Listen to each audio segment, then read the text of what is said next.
ఎంత వంకరో బంగ్లాదేశ్లో కొందరి బుద్ధి కూడా అంతే వంకర. ఆపద సమయాల్లో బంగ్లాదేశ్కు అండదండలు అందించే ఇండియాపై బంగ్లాదేశ్లో కొందరు నిత్యం విషం చిమ్ముతూనే ఉంటారు. అసలే రాజకీయ సంక్షోభంతో కుదేలవుతున్న బంగ్లాదేశ్పై ప్రకృతి విరుచుకుపడుతుంది. వానలు, వరదలతో బంగ్లాదేశ్ ఉక్కిరిబిక్కిరి అవుతుంది. ఈ కష్ట సమయం నుంచి బయటపడేందుకు ఏం చేయాలో అర్థం కాక అక్కడి అధికారులు తర్జన భర్జన పడుతుంటే, మరోవైపు కొందరు మాత్రం ఈ వరద నష్టాన్ని కూడా ఇండియాపై తోసేస్తున్నారు. భారత్ వల్లనే బంగ్లాదేశ్లో వరదలు సంభవించాయని అడ్డగోళ్ల ప్రచారం చేస్తున్నారు.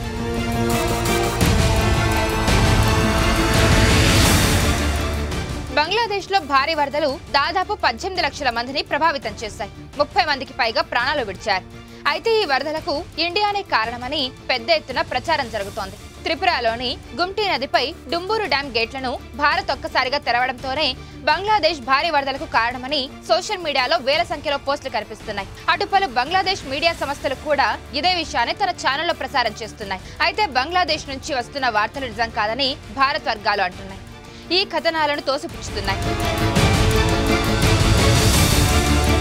అటు సోషల్ మీడియాలో బంగ్లాదేశీయులు పెడుతున్న పోస్టులు కూడా వాస్తవానికి చాలా దూరంగా ఉన్నాయి. డుంబూర్ డ్యామ్ అని చూపిస్తూ కొన్ని వీడియోలు పోస్ట్ చేస్తున్నారు. అయితే వీడియోలోని ఆనకట్ట నిజానికి డుంబూర్ డ్యామ్ది కాదు. తెలంగాణలోని శ్రీశైలం ఆనకట్ట విజువల్స్ ను పోస్ట్ చేస్తూ డుంబూర్ డ్యామ్ గా ఇతరులను నమ్మించే ప్రయత్నం చేస్తున్నారు ఫేక్ గాళ్ళు.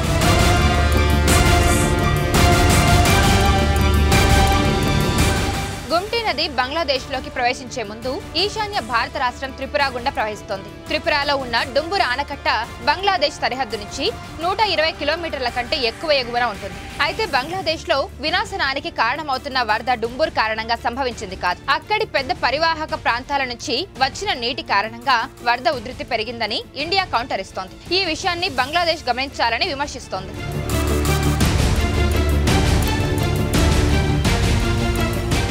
భారత్ తన డ్యాంల నుంచి నీటిని విడుదల చేయడం ద్వారా బంగ్లాదేశ్లో కృత్రిమ వరదలను సృష్టించిందన్న ప్రచారాన్ని అటు అంతర్జాతీయ మీడియా సంస్థలు కూడా కొట్టిపారేస్తున్నాయి.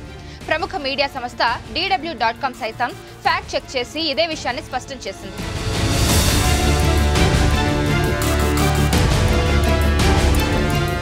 మరోవైపు బంగ్లాదేశ్కు సుదీర్ఘకాలం ప్రధానిగా పనిచేస్తున్న షేక్ హసీనా నాటకీయ పరిణామాల మధ్య రాజీనామా చేసిన వెంటనే భారత్కు రావడం సంచలనం రేపింది. అయితే బంగ్లా, ఇండియా మధ్య కొన్ని విషయాల్లో ఇష్యూస్ ఉన్నాయి. బంగ్లాదేశ్కు చైనాతో ఉన్న దగ్గరి సంబంధాలపై గతంలో 2 దేశాల మధ్య విభేదాలు నెలకొన్నాయి. సరిహద్దు భద్రత, వలసదారుల సమస్యలు లాంటి వాటితో పాటు మోదీ జాతీయవాద రాజకీయాలపై కొందరు బంగ్లాదేశ్ నాయకులు, అధికారులు అసంతృప్తి ఉంది. అందుకే బంగ్లాదేశ్లో ఎన్నడూ లేని విధంగా 3 ఏళ్లుగా హిందూ ఆలయాలపై దాడులు జరుగుతూనే ఉన్నాయి.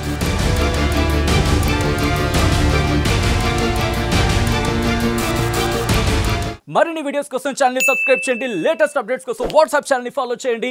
అండ్ లింక్ డిస్క్రిప్షన్ లో ఉంది.